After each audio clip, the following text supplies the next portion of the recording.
하나님의 말씀을 같이 봅니다. 출애굽기 20장 1절부터 7절입니다. 계속해서 십계명의 말씀을 같이 함께 나누고 있습니다.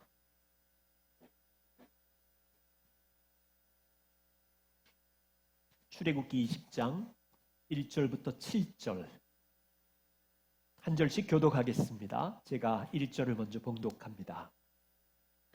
하나님이 이 모든 말씀으로 말씀하여 이르시되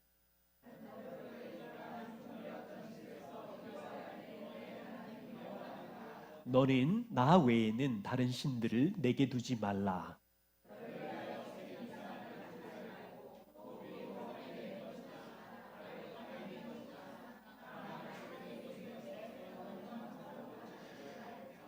그것들에게 절하지 말며 그것들을 섬기지 말라. 나 내 하나님 여호와는 질투하는 하나님인즉 나를 미워하는 자의 죄를 갚되 아버지로부터 아들에게로 3, 4대까지 이르게 하거니와.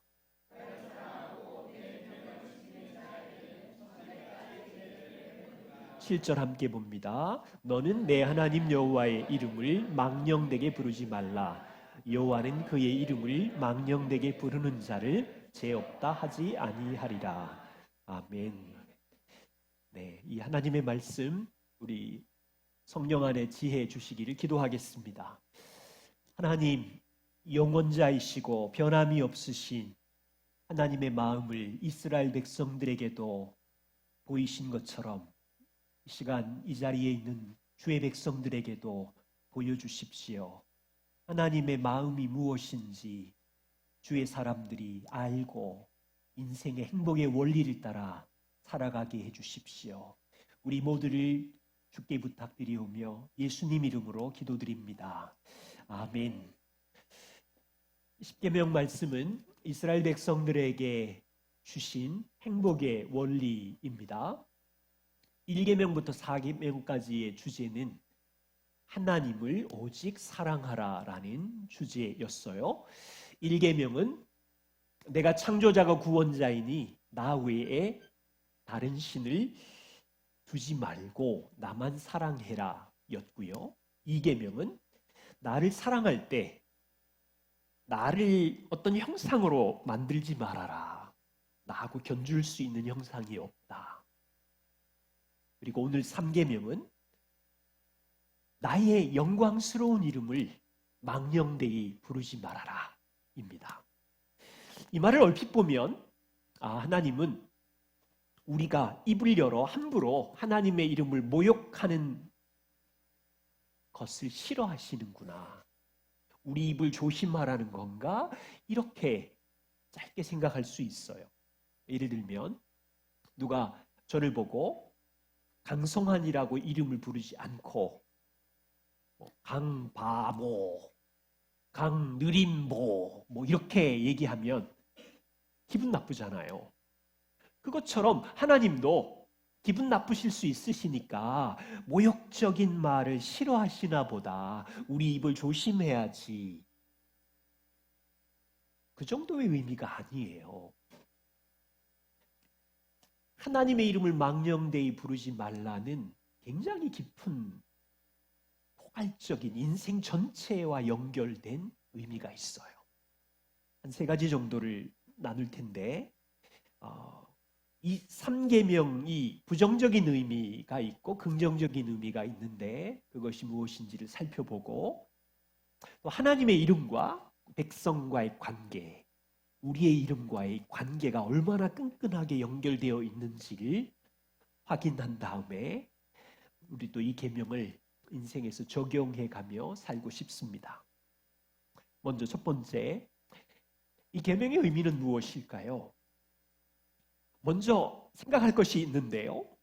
이름은 누가 짓습니까? 아기가 태어나면 그 아기 스스로 이름을 짓는 법이 있나요? 그런 일은 절대로 없죠.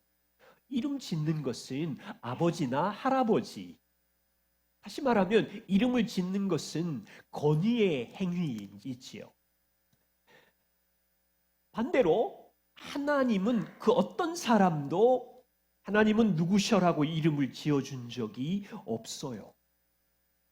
성경은 하나님은 스스로 자신의 이름을 백성들에게 선포하시고 알리셔요. 왜냐하면 하나님은 최고의 권위자이시거든요. 인간은 하나님이 누구신지 전혀 몰라요. 이스라엘도 하나님이 누구신지 알 수가 없어요. 하나님이 보여주시지 않으면. 하나님은 자신의 이름을 스스로 이스라엘 백성들에게 보여주세요. 창세기에도 있지만 출애굽기 3장에 하나님은 자신의 이름을 이렇게 말합니다. 하나님이 모세에게 이르기를 나는 스스로 있는 자니라. 영어로 하면 I am who I am이죠. 조금 어렵죠. 스스로 있는 자. 풀어서 이렇게 설명해요. 이스라엘 자손에게 말해라. 나는 과거의 조상, 너희들의 조상 아브라함의 하나님, 이삭의 하나님, 야곱의 하나님이셨고 지금 너희가 애굽의 종으로 있는데 지금도 나는 너희를 바라보고 있고 약속을 지켜가고 있고 현재에도 하나님이시고 그리고 내가 너희를 불러서 미래에도 약속을 따라 이끌고 인도할 하나님이다. 보이세요? 하나님은 이스라엘 백성에게 자기를 소개합니다. 너희 내가 누군 줄 아니? 400년 전 너희의 조상 아브라함, 이삭, 야곱과도 있었던 하나님이고 나는 지금 너희에게도 약속 안에서 찾아온 하나님이고 앞으로 미래의 너희를 어디로 끌고 갈 건지 미래에도 너희와 같이 있을 하나님이야. 자, 감이 잡히세요? 하나님 누구세요? 과거에도 계셨고 지금 현재에도 역사 가운데 계시며 앞으로 미래에도 당신의 약속을 따라 역사 가운데 주관하실 분. 하나님은 자신을 밝히실 때 아무것도 없는 시간 속에서도 하나님은 존재하셨고 무슨 의미냐면 스스로 있는 자라는 얘기는 하나님은 아무것도 없을 때도 창조자셨고 모든 존재의 근원이셨고 과거, 현재, 미래 영원자이시고 알파와 오메가이시고 만들어 놓은 만물과 사람을 내버려 두는 게 아니라 약속을 따라 주권하시고 통치자이시고 하나님 없이 통치되지 않는 영역이 없으며 하나님이 허락하지 않는 시간이 없으며 하나님이 허락하지 않는 역사의 사건이 없으며 되게 놀라운 고백이라고.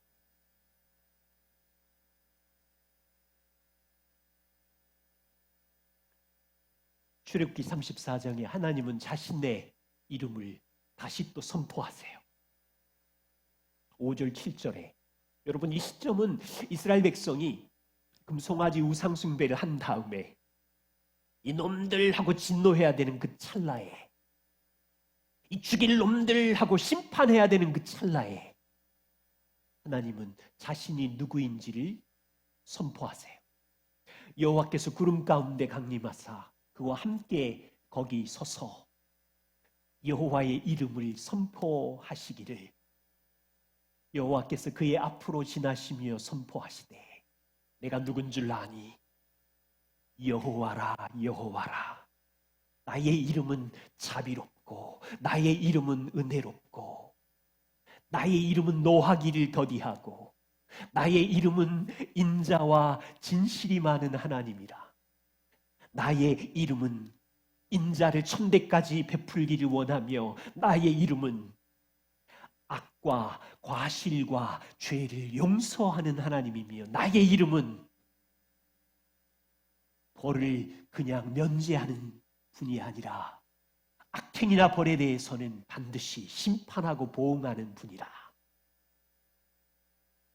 보세요. 3500년 전 이스라엘은 하나님이 누구신지 전혀 알지 못했어요.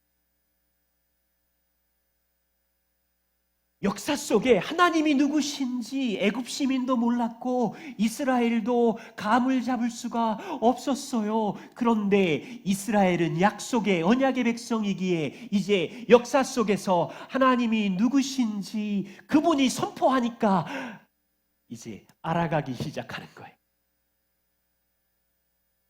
출애굽기 3장에서는 스스로 있는 자, 창조자, 영원자, 우주의 통치자. 출애굽의 과정에서 10가지 재앙으로는 하나님은 자연을 지배하는 능력자 경험으로 알게 되는 거예요. 애굽의 장자를 심판하시는 걸 보면서 그 하나님은 심판자, 홍해 바다를 움직이는 것을 보면서 그 하나님은 능력의 하나님, 광야에서 하루도 살 수 없는데 만나와 바위의 물을 먹으면서 하나님은 생명을 주시는 분, 공급자라는 것을 경험으로 알기 시작했어요. 드디어 출애굽기 32장에서 금송아지 만들고 형상 만들어서 우상 숭배를 할 때 이 실패 속에서 이스라엘은 하나님이 누구신지 더 배워가는 거예요. 그분의 이름은 자비이고 그분의 이름은 은혜이고 그분의 이름은 노하기를 더디하는 하나님이고 그분의 이름은 인자와 진실이 많고 천대까지 사랑을 베푸시는 하나님이시고 그러나 악과 과실과 죄를 용서하시되 벌을 회개하지 않으면 면제하지 아니하시는 거룩한 하나님, 심판의 하나님. 보이세요? 이름이 왜 중요하냐면 이름은 존재 자체예요. 본질이에요. 정체성이에요. 보세요. 하나님은 시내산 앞에 있는 이스라엘 백성들에게 너희가 하나님의 이름을 망령되이 부르지 말아라. 무슨 말이에요? 하나님의 존재 자체를, 하나님의 정체성을 너희가 왜곡하지 말아라. 헛되이 멋대로 쓰지 말아라. 무가치하게 하나님의 이름을 왜곡시키거나 변질시키지 말아라. 그 이름은 하나님의 존재 자체, 정체성이니까. 여호와 이름을 망령되게 부르는 자는 죄 없다고 하지 않을 것이고 레위기 24장 16절에 여호와의 이름을 너희가 모독하면 반드시 죽을지니 온 회중이 돌로 그를 쳐 죽일 것이라. 여러분, 이 3계명은 그냥 너희 입으로 주님의 이름을 막 별명지어서 이상하게 부르지 마라 이 정도가 아니라고요. 부정적인 의미가 있고 긍정적인 의미가 있는데 하나님의 이름을 사용 금지 그렇게 말씀하신 적은 없어요. 하나님의 이름이 성경에 7,000번이나 나온대요. 그 영광스러운 이름을 우리는 사용해야 돼요. 그런데 유대인은 이것을 잘못 이해해서 하나님의 이름을 잘못 쓰면 죽겠구나 싶어가지고 야훼라는 이름이 없지요. 그냥 아도나이라는 이름을 쓰면서 신문지도 잘 못 깔고 앉아요. 거기에 하나님의 이름이 있을까 봐 두려워서. 함부로 쓰지 말라는 것이 하나님의 이름을 부르지 말라는 뜻은 아니거든요. 이 좋으신 하나님의 이름을 불러야죠. 한 3가지 금지.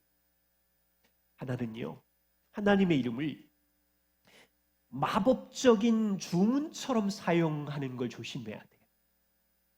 여러분, 일반 종교를 보시면 신의 이름을 부를 때 마법처럼 주문처럼 쓰지 않아요? 알라 알라 알라 알라 신이시여.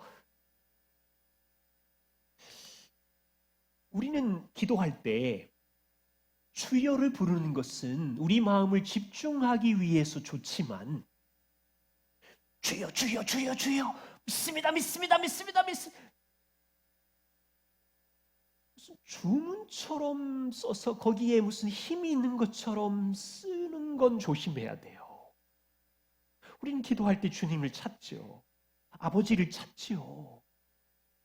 그런데 그 호칭에 무슨 주문에 힘이 있는 이건 하나님은 인격이신데 우리 마음을 아시고 자신의 이름을 주문처럼 사용해서 자기 소원을 이루는 어떤 반복어구로 쓰는 걸 원치 않으시지요. 그것은 중언부언이지요.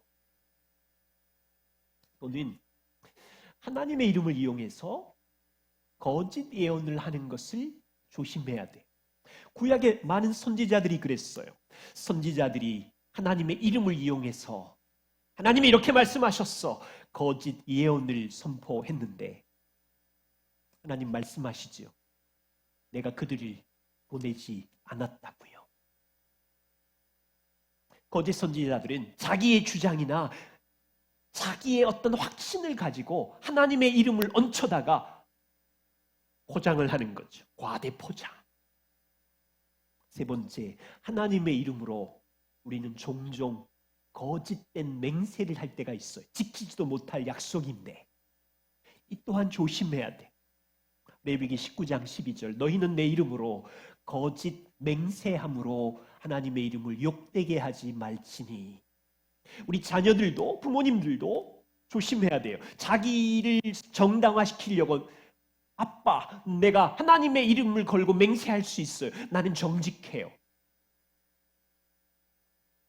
이 또한 조심해야 돼요.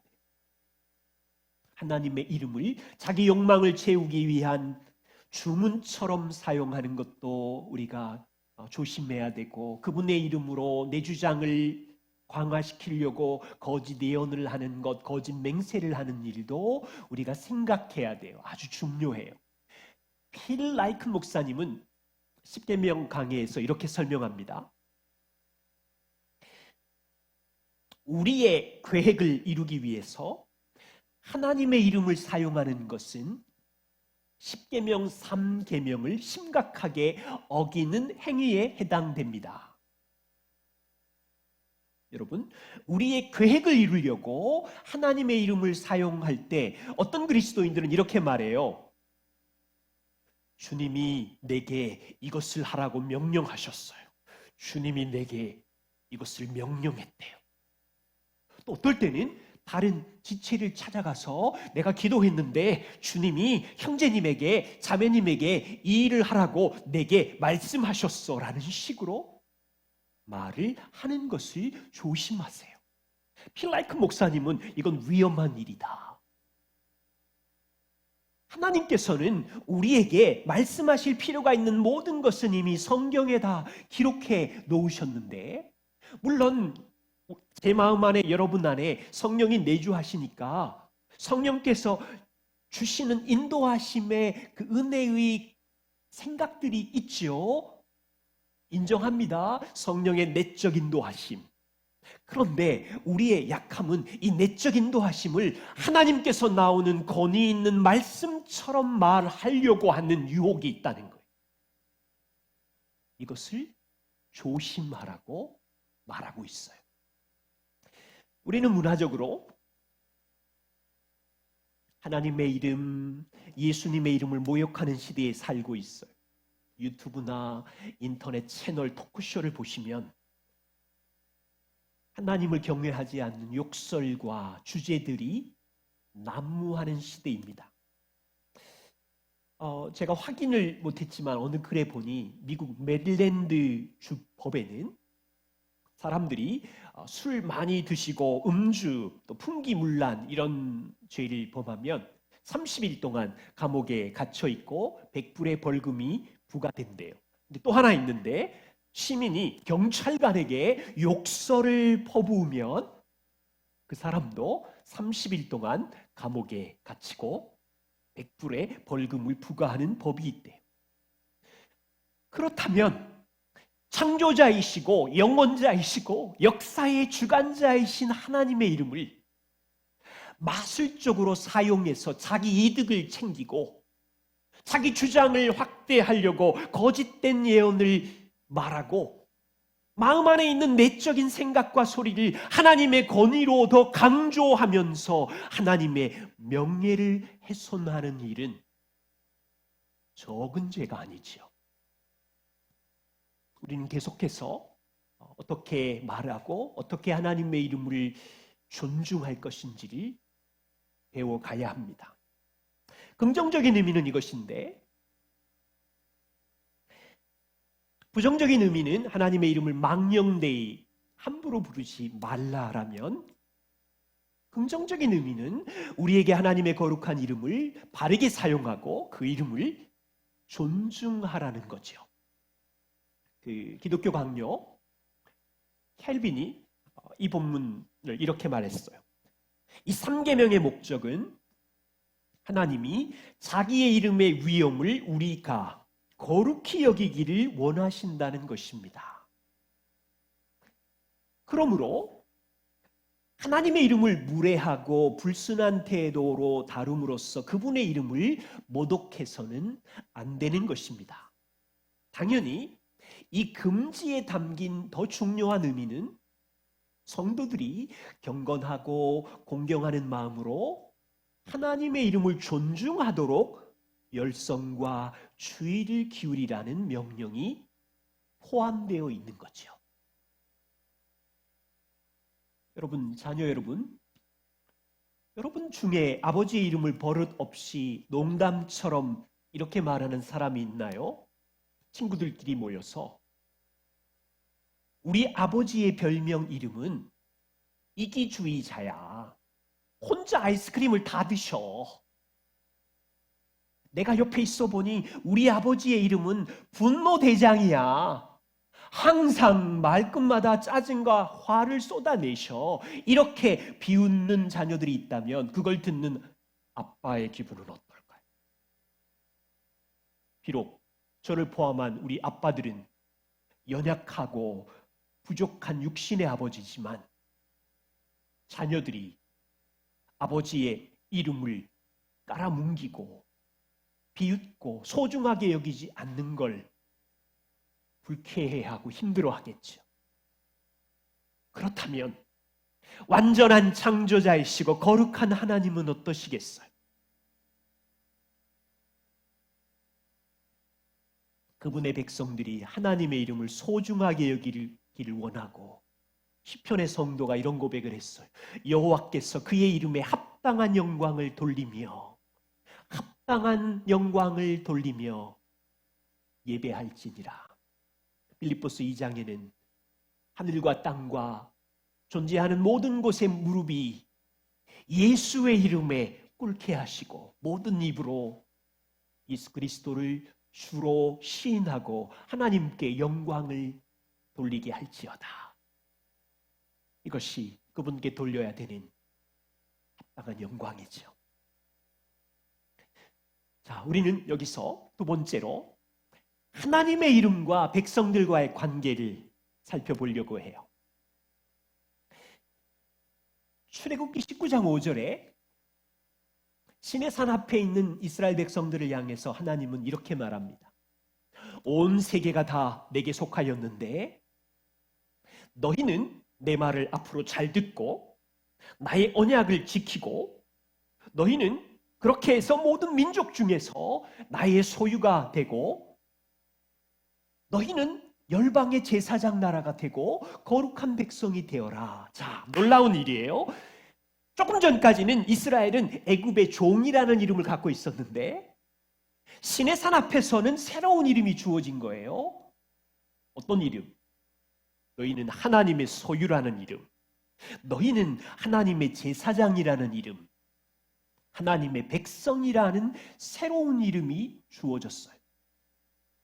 보세요. 이스라엘의 존재가 달라졌는데 이제는 이스라엘 백성의 살아가는 삶의 존재의 사명은 왕이신 하나님의 말씀을 잘 듣고 언약을 지키며 그렇게 살아낸 것으로 모든 민족에게, 하나님을 알지 못하는 민족에게 하나님이 누구신지를 알리고 그분의 이름을 알리는 제사장 나라로 세워졌다고요.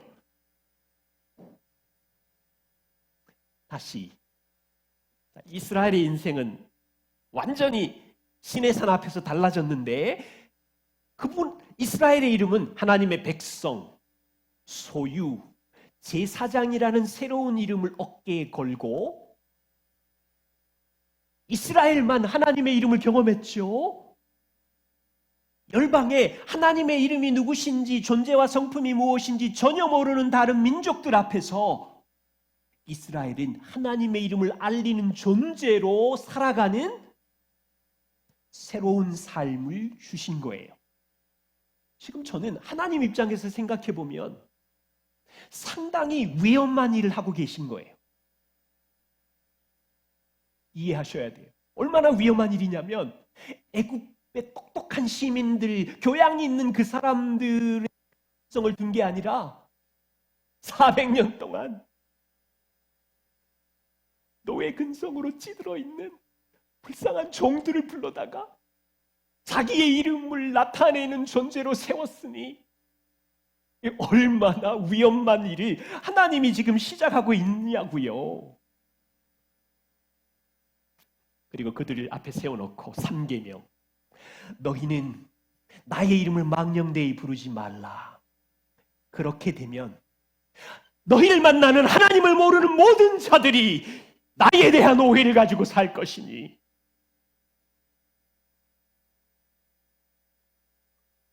이스라엘 역사에 이런 일이 자주 반복되었죠. 에스겔 선지자는 이렇게 말해요. 우리 얼마 전에 함께 묵상했었죠. 에스겔 36장. 그들은 누구예요? 죄로 인하여 흩어진 바벨론 포로로 열방에 흩어진 그들이 흩어진 여러 나라에서 하나님의 거룩한 이름을 더럽혔나니. 지금 하나님의 마음은 비록 죄로 인하여 흩어진 바벨론 포로가 된 이스라엘 백성들이지만 하나님의 마음은 너희들 어깨 위에 삶에 하나님의 거룩한 이름이 메어졌고 바벨론 제국에 살든지 예루살렘에 살든지 너희의 말과 행동은 하나님의 거룩한 이름을 드러내야 되는데 더럽혔다.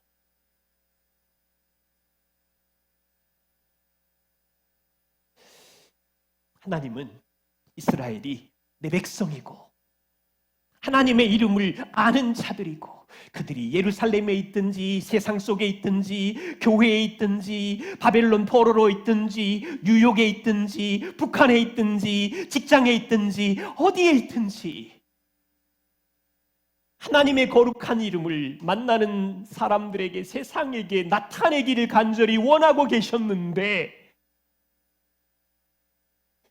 거룩한 이름을 더럽혀 버렸어요.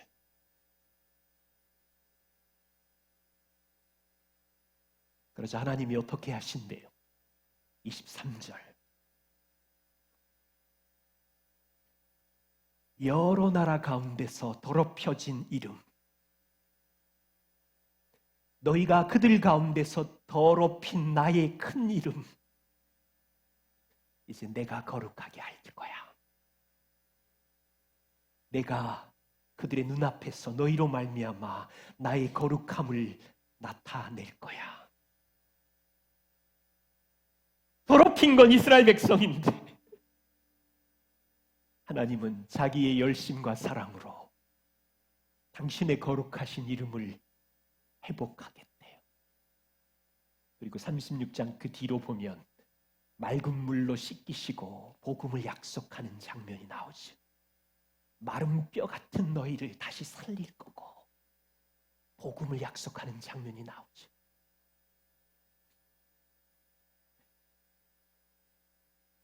하나님의 이름은 언약 백성들 위에 인생에 달려 있어요. 다시 말하면 복음으로 태어난 성도는 평생 하나님의 이름을 우리 인생에 세우고 그 이름을 나타내는 삶을 살고 있는 거예요. 여러분, 예수님이 무슨 사역을 했을까요? 구원이야, 죄를 위해서 죽으셨어 등등 말할 수 있겠지만 예수님이 십자가 위로 올라가기 몇 시간 전 다락방에서 예수님의 목소리로 기도하신 긴 기도문이 있어요. 예수님의 목소리로 기도하신 기도문 안에 자기의 사역이 정리되어 있는데 17장 6절 하나님, 세상 중에서 내게 주신 사람들에게 내가 아버지의 이름을 나타내었습니다.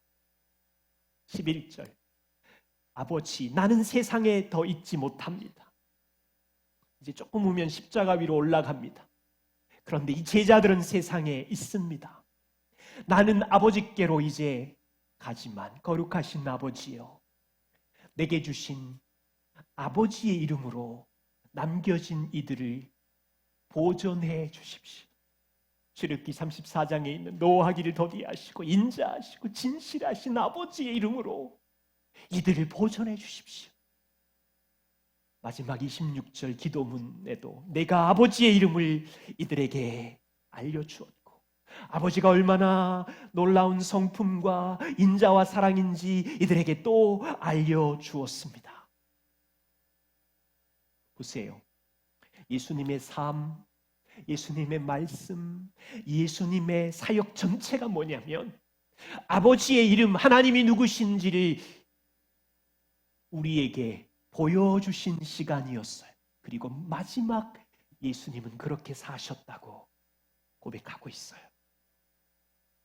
그리고 18절에 이렇게 말하죠. 아버지, 저는 이제 가지만 아버지께서 저를 세상에 보내신 것 같이 나도 이들을 세상에 보냅니다. 무슨 사명으로 보냈을까요? 복음으로 태어난 이 제자들과 성도들이 이제 하나님의 이름을 어깨에 메고 살아가게 해주십시오. 당신께서 보존해 주십시오. 여러분, 우리 세상을 좀 보세요. 이 땅의 사람들은 역사 속에서 자기의 이름과 가문의 영광을 위해서 살아요.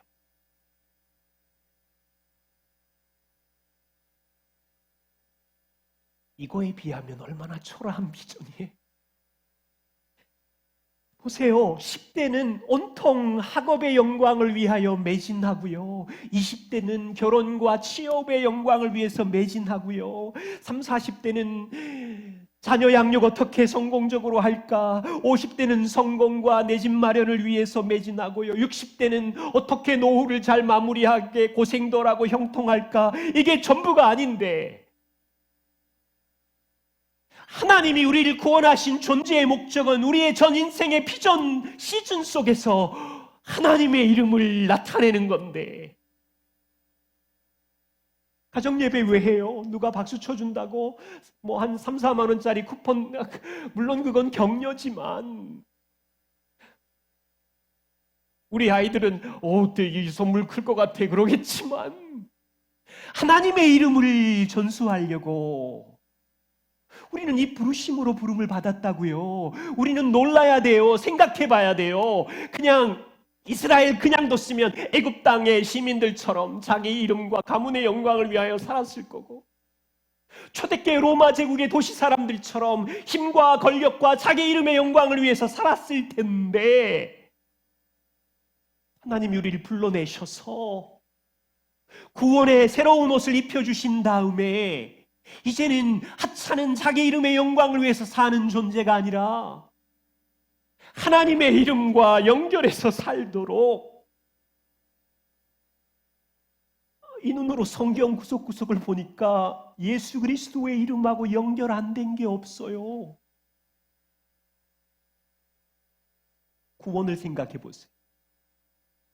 구원을 얻을 만한 다른 이름이 없으니 예수 그리스도의 이름만이 구원이고 세례를 생각해 보세요. 그리스도의 제자 가족 안으로 들어갈 때 아버지와 아들과 성령의 이름으로 세례를 주노니 고난과 골짜기에 인생길을 걸을 때 우리의 기도를 생각해 보세요. 그냥 달라고 닥달만 하는 간청이 아니라 예수 그리스도의 이름으로 구해라. 우리의 사역을 생각해 보세요. 내 이름과 내 명성을 위한 사역이 아니라 주의 이름으로 귀신도 항복하고 우리의 죄사함과 거룩함과 의롭다함은 우리의 능력에 1도 들어가지 않았죠. 주 예수 그리스도의 이름과 하나님의 성령이 역사해서 죄 씻음과 거룩함과 의롭다함이 이루어졌고, 하늘 보좌를 생각해 보세요. 귀신이 너희에게 항복하는 것으로 기뻐하지 말고 너희 이름이 하늘에 기록된 것으로 기뻐해라. 너희 이름이.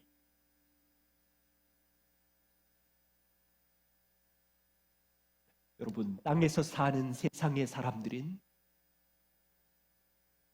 부모의 이름을 자랑하겠죠. 자기의 이름 석자, 대학의 이름을 자랑하고 직장의 이름을 인생의 행복으로 자랑하면서 살아가는 분들이라면 물론 더 명목적인 좋은 목적들을 말하겠죠. 근데 성도는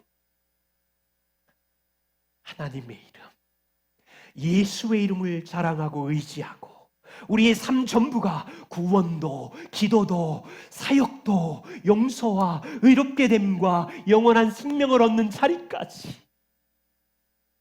그분의 이름하고 연결되어 있어요.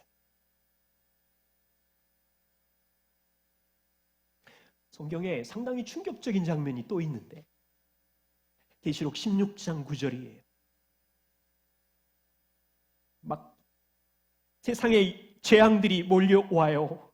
그런데 세상의 사람들은 마지막 죽음의 순간까지도 하나님의 이름을 비방해요. 그분의 끝없는 사랑을 비방해요. 그분의 진실과 인내와 열심을 비방해요. 하나님께 돌아오지 않아요. 그런데 마태복음 7장에는 더 놀라운 장면이 있어요. 그날에 많은 사람이, 이 많은 사람 안에 주여 주여 우리가 주의 이름으로 땅에서 선지자 사역을 했고 주의 이름으로 귀신을 쫓아내는 사역을 했고 주의 이름으로 많은 권능을 행했나이다. 주여 저 좀 도와주세요. 주님은 그들을 몰라요. 그들의 이름을 몰라요. 왜 이런 일이 생기죠? 그들은 평생 땅에서 하나님의 이름을 부르며 살았는데 겉모양만 하나님의 이름을 부른 거예요. 마음속에는 진실한 믿음이 없었어요. 하나님의 뜻은 제껴놓고 하나님의 이름을 이용해서 자기 이득을 챙겼을 거고 하나님의 이름을 부르긴 불렀지만 사역은 했지만 망령되이 그 이름을 더럽힌 자들이기에 하나님은 그 이름을 기억하지 않으세요. 여러분이 제3계명은 우리에게 이런 명제를 던져요. 우리는 하나님의 이름을 날마다 헛되이 부를 것인가? 그 이름을 존중하며 부를 것인가? 날마다 평생 성도와 연결되어 있는 그 이름.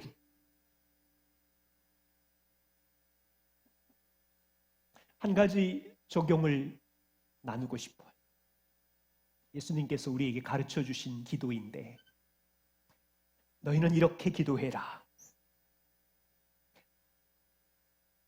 하늘에 계신 우리 아버지여, 이름이 거룩히 여김을 받으시오며 우리의 인생에, 가정에, 교회 생활에, 월요일부터 토요일까지 직장의 일터에 하나님의 이름을 거룩하게 하는 삶을 살도록 기도해라. 다른 말로 하면 이럴 거예요. 우리가 인생에는 좋은 날만 있지 않잖아요. 월요일부터 주일까지 내가 생각했던 기대하는 날만 있지 않잖아요. 인생에는 봄도 있고 열매를 거두는 가을도 있지만 광야도 있고 겨울도 있고 동서남북이 다 막힌 때도 있고 이 모든 계절, 이 모든 시즌에 하나님의 이름을 위하여 살 수 있을까? 그게 우리의 숙제예요. 잠언 성도를 통해서 배우고 싶어요. 하나님, 나를 가난하게도 마옵시고 부하게도 마옵시고 오직 필요한 양식으로 나를 먹이시옵소서. 혹 내가 부자가 되어서 배부르면 하나님이 누구신지 여호와가 누군지 두렵고 혹 내가 가난하고 그래서 도둑질하고 내 하나님의 이름을 욕되게 할까 두렵습니다. 여러분, 우리 이런 기도해요? 솔직히 이런 기도 안 하지요.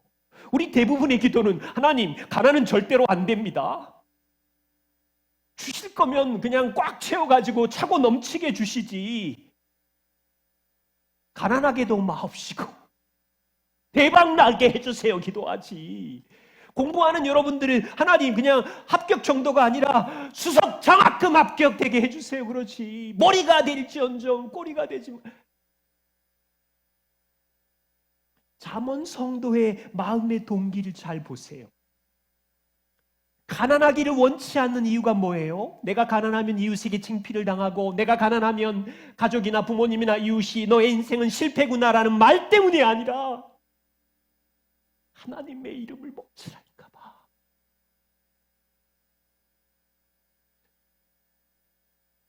부자 되기를 원치 않는 동기를 보세요. 교만해서 하나님을 떠날까 봐.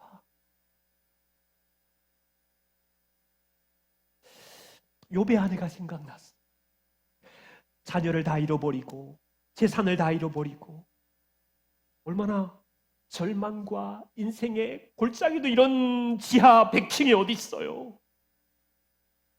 병들어 있는 남편에게 욥기 2장 9절에 여기는 성경이라서 부드러운 말로 당신이 언제까지 온전을 지킬래? 하나님 욕하고 죽어버려 이렇게 표현되어 있지만 우리식으로 말하면 여보 이제 좀 그만해. 하나님 이름 좀 지긋지긋하지도 않아? 하나님 타령 그만하라고. 하나님 욕하고 죽어버려 그냥. 이런 거예요. 이런 거. 욥은 그럼에도 입에 하나님의 이름을 부끄럽게 하지 않고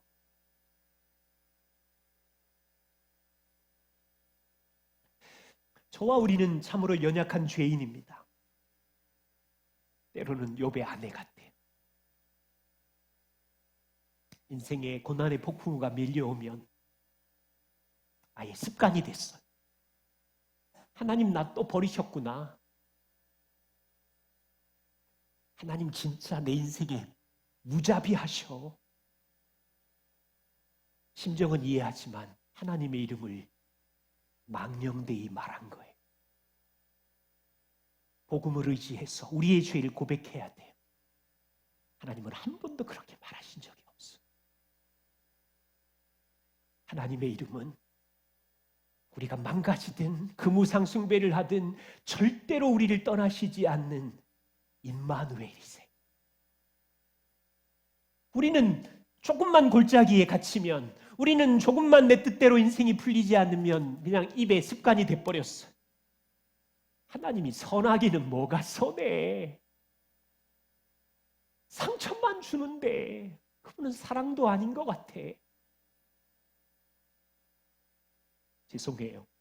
지금 상황의 골짜기가 이해는 되지만 하나님의 이름을 너무 쉽게 망령되이 행한 죄를 지은 거예요. 회개해야 돼.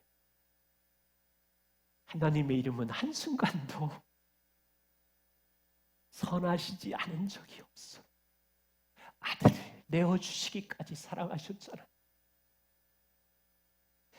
다시요. 우리는 평생 3계명을 지키지 못하고 자주 쓰러지는 죄인임을 고백해요. 하나님은 굉장히 위험한 일을 하고 계신 거예요.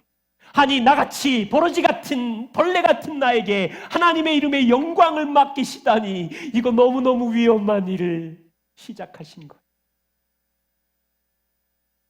그런데 기억해야 돼요. 하나님의 열심, 사랑 이걸 알면 다윗처럼 이런 고백을 할 수 있어야 돼요. 하나님 내 영혼이 무너졌습니다. 죄의 수렁에 갇혔습니다. 내 영혼을 소생시켜 주시고 당신의 이름을 위하여 나를 의의 길로 인도해 주십시오. 저는 이제 이해하기 시작했어요. 성도들이 골짜기에 갇혔을 때 어떻게 일어나는가. 자기 힘으로 아무것도 못할 때 본인의 선택과 결정으로 하나님의 이름을 더럽혀 놓고 쓰러져 놓고는 하나님의 이름을 망령되이 일컬고 있을 때 어떻게 일어나는가? 진짜 다윗의 고백처럼 하나님, 나는 망가졌지만 당신의 의의 이름을 위하여 당신의 열심으로 당신이 여전히 나를 사랑하시니 일으켜 주십시오. 이 복음으로 일어나는가? 여전히 자기 행위에 빠져 있는가? 죄책감이든 자기 의든. 저는 이걸로 이제 나 자신을 보고 성도들을 살펴봐요. 우리는 하나님의 이름을 더럽히는 무지막지한 죄인이지만 하나님의 열심과 사랑은 당신의 거룩한 이름을 회복시키기 위해서, 거룩한 사랑이 무엇인지를 보여주기 위해서 십자가 위에서 당신의 명예를 훼손해 가며 당신의 이름의 영광을 짓눌러 가며 우리를 사랑하셨어요. 우리의 이름은 하나님의 자녀이고요, 아버지의 소유이고요, 세상의 제사장이에요. 저의 삶과 여러분의 삶이 이 교회의 존재 이유가 그분의 이름의 영광을 위해서 살 수 있다면 얼마나 좋을까요? 그렇게 살도록 우리 격려하면서 걷기를 원합니다. 기도하겠습니다.